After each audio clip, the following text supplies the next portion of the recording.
BJP ने बंगाल में 170 सीटें जीतने का लक्ष्य रखा है। हर सीट पर प्रत्याशी योगी आदित्यनाथ की सभा चाहते हैं।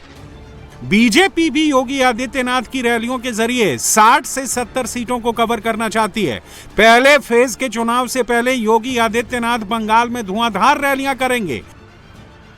पार्टी की रणनीति है कि योगी आदित्यनाथ के जरिए हिंदुत्व और विकास के मुद्दे पर मतदाताओं को साधा जा सके।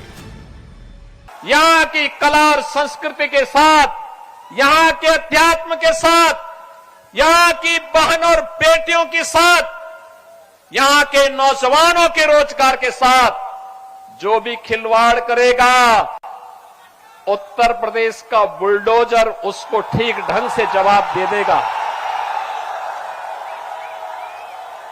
यूपी का बुलडोजर केवल वह सड़क ही नहीं बनाता है, माफिया का भी इलाज करता है। बीजेपी बंगाल के 70% हिंदुओं पर फोकस कर रही है और हिंदू वोट का रिमोट दबाने के लिए बीजेपी के पास योगी आदित्यनाथ से बेहतर चेहरा कोई और नहीं है। 2021 में योगी आदित्यनाथ ने 30 से अधिक सभाएं की थी। पुरुलिया, बांकुड़ा और मेदिनीपुर जैसे इलाकों में योगी की रैलियों ने ध्रुवीकरण और हिंदुत्व के मुद्दे को हवा दी थी और बीजेपी को इसका फायदा भी मिला था।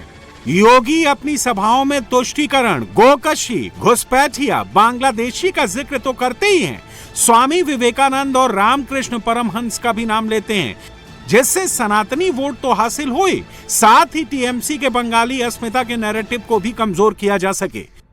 योगी आदित्यनाथ ने नारा दिया था, बटेंगे तो कटेंगे। बंगाल में भी योगी आदित्यनाथ एक एक सनातनी वोट गिन रहे हैं।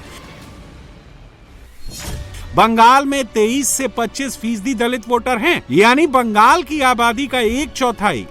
योगी ने आरोप लगाया कि मुस्लिम वोटरों के नाराज होने के डर से ममता बनर्जी ने बांग्लादेश में दलित हिंदुओं की हत्या पर चुप्पी साध ली थी। अभी हाल ही में कुछ दिन पूर्व बांग्लादेश में एक दलित हिंदू की निर्मम हत्या की गई। भाजपा विरोध करती है, हम लोगों ने उसके खिलाफ आंदोलन किया, लेकिन बंगाल की सीएम ममता दीदी मौन रही। उनको भय था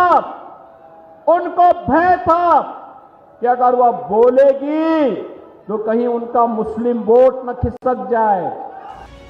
बंगाल में पीएम मोदी और सीएम योगी पर कमल खिलाने की जिम्मेदारी है, तो बीजेपी की तरफ से सबसे ज्यादा रैलियां अमित शाह कर रहे हैं। अमित शाह की भी लाइन वही है जो योगी आदित्यनाथ की है। शाह राम मंदिर बनाने का विरोध करने पर ममता बनर्जी से सवाल पूछते हैं तो जनता को भरोसा भी देते हैं कि अगर बीजेपी की सरकार बनी तो मुर्शिदाबाद में कभी भी बाबरी मस्जिद नहीं बन पाएगी। 550 साल तक 550 साल तक ये ममता, कांग्रेस, डीएमके, सपा, बसपा रामलल्ला को टेंट में रखा है। 2019 में बंगाल की जनता ने मोदी जी को पूरा बहुमत दिया। मोदी जी ने राम मंदिर बनाकर जय श्री राम कर दिया।